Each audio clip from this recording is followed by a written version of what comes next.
What did I miss? Oh, Quentin Miller. I'll talk about the Quentin Miller shit. So Quentin Miller appeared on, I believe it was a Two Corpses podcast. I think it was Rory and Millie Mall, and already Quentin, very bad start. Okay, regardless, he appeared on their podcast, and when he appeared on their fucking podcast, he named a bunch of people who he wrote for. Clearly, I won't play that shit because I don't give them bum ass niggas no type of air. Regardless, everybody, like, he had mentioned that he wrote or he worked with Nas. Now, people know him as a ghostwriter. People are like, oh shit, you wrote for Nas? Everybody was saying, oh, you're a ghostwriter for Nas. Now, keep in mind, if you don't know, the curious case of Quentin Miller is so interesting because his career went to shit after Drake said, I'm not working with you no more. And primarily that happened because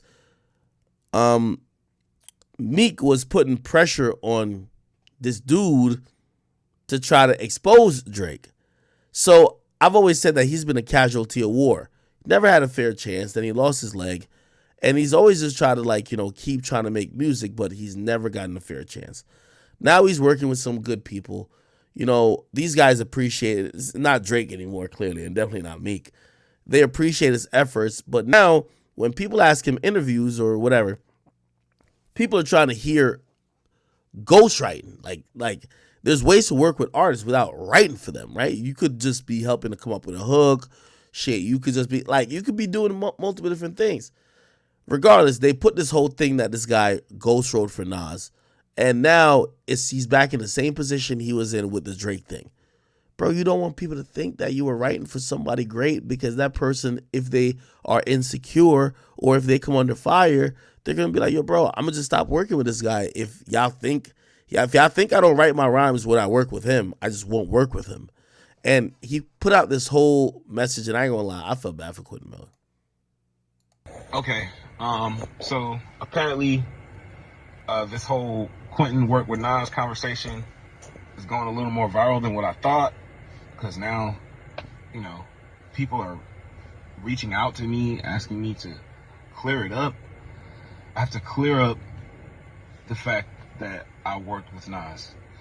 So, okay, and off the strength, I want to shout out to Hit Boy, for the opportunity that he gave me when he invited me to the studio and allowed me to work with Nas. Shout out to Hit Boy for that opportunity. I also mentioned other artists that I worked with, from Jeezy to Jeremiah to Ty Dolla $ign to fucking. I mentioned other artists. Writers post their work and talk about their work all the time. You know why? It helps. It also helps with the business of writing. When people know that you were part of certain things, it makes people more prone to work with you. It's kind of part of the job, is naming your resume or your catalog or whatever. It kind of goes with it, but it's not that way with me, because I just so happen to have had a situation with the biggest artist in the world, and it turned into a whole fucking ghostwriting scandal, and now I am the ghost. Now anytime people work with me, it's like Yo, I swear this nigga want to kill Meek Mill so bad. Yo, Meek Mill ruined this nigga's life, bro. Yo, I swear Meek Mill ruined this nigga's life, bro. I'm gonna keep it a B with you. And by the way, I got no problems with Meek. Me and Meek, we talked or whatever. Yo, Meek, I'm gonna keep it 100. Bro, you should have a conversation with this young man, bro.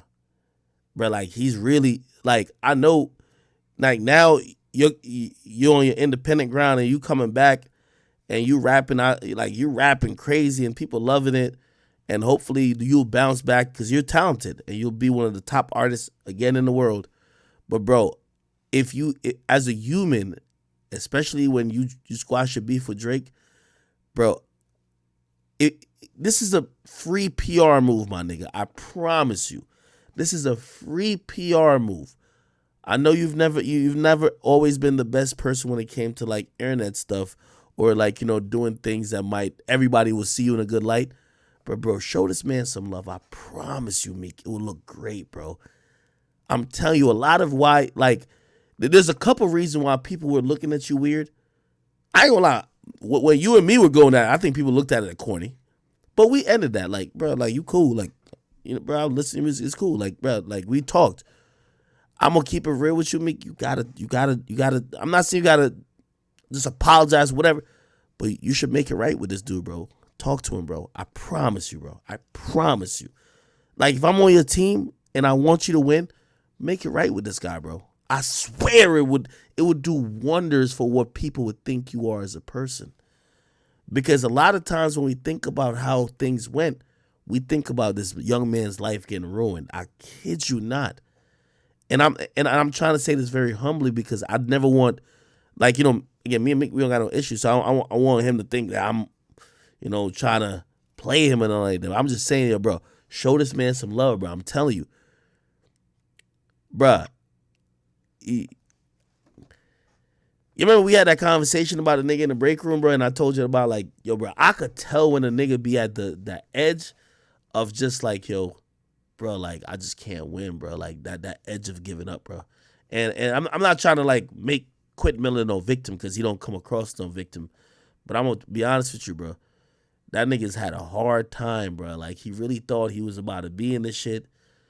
Bro, the whole shit happened. Drake don't fuck with him.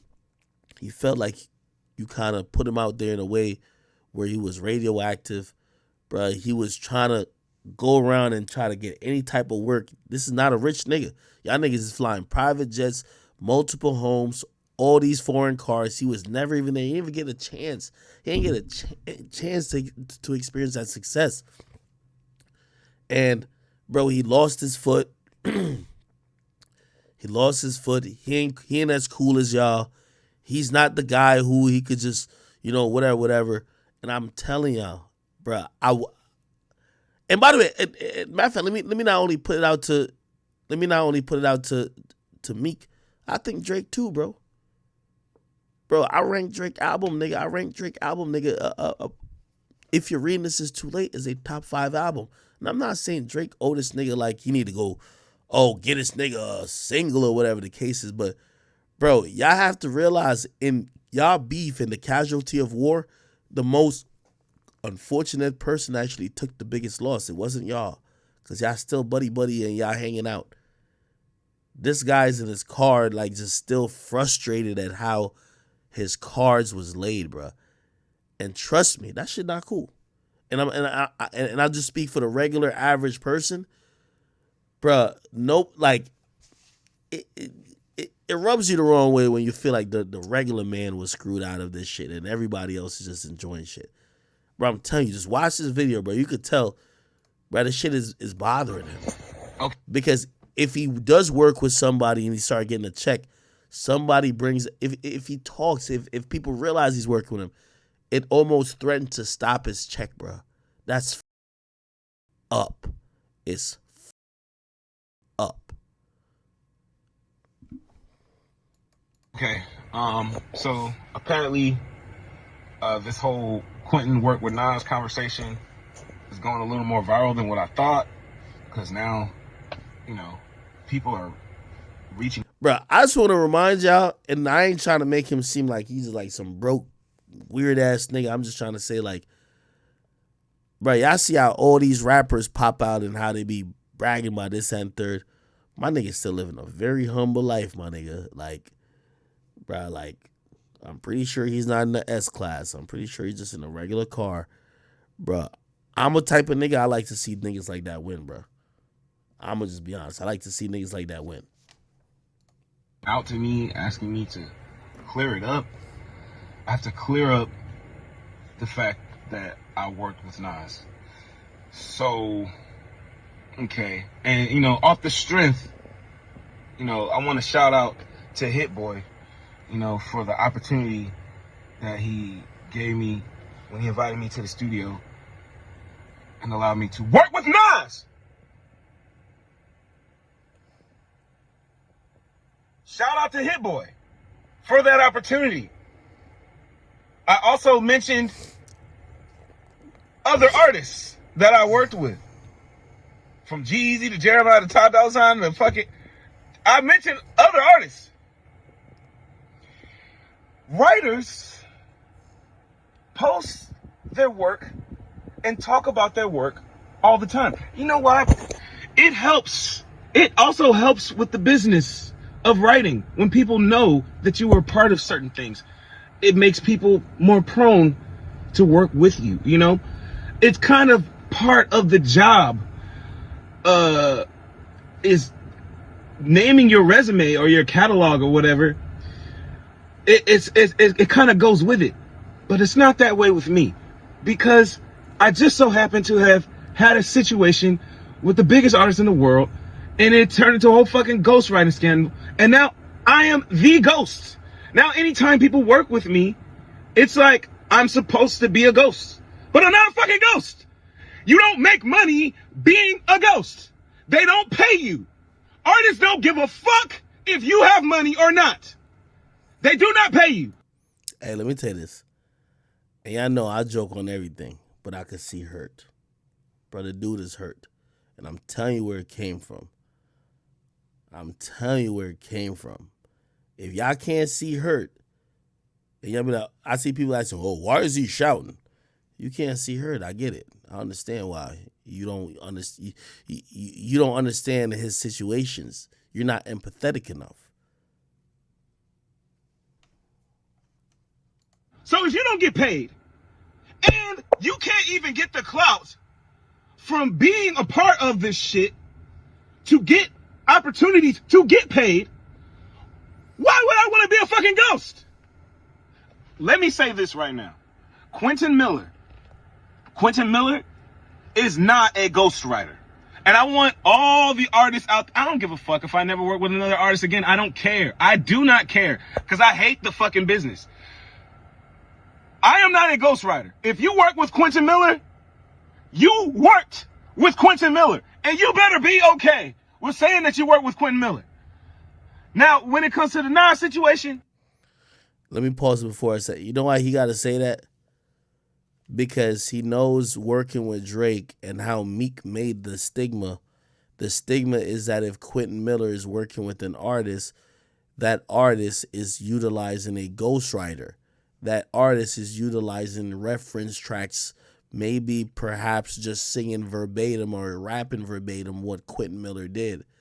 So now an artist might be like, oh no, like I'm just working with you for whatever, but it's not ghostwriting. Or shit, it might even be, assistance with lyrics or hooks or melodies. But, most artists don't care about giving credit. But now they're like, well, with you, Quentin Miller, you're known as the guy who's a ghostwriter, so let me not work with you. Yeah, that's stopping his money. That's stopping his money, bro. I pulled up on Hit Boy. That was a situation with Hit Boy. I'm in the room. I bounce some ideas out. There we go. Clear it up. I just bounced some ideas. Couple ideas went. That's it. That's all that happened with the Nas shit. But I am not a fucking ghost. I am not a ghost. I'm sick of this shit. Fuck. I ain't gonna lie. I feel bad for that man. I'm gonna just be honest with you. The industry, if getting the worst hand possible was the thing, it is. By the way, oh shit, I didn't even know he responded in my comment section. Sahai responded. He said, "Yo, I've always said this, but only in rap do we have to be a ghost." He says the Dream doesn't have to be a ghost because he writes R&B. The Dream writes for Beyonce. The Dream writes for many R&B greats. He's credited.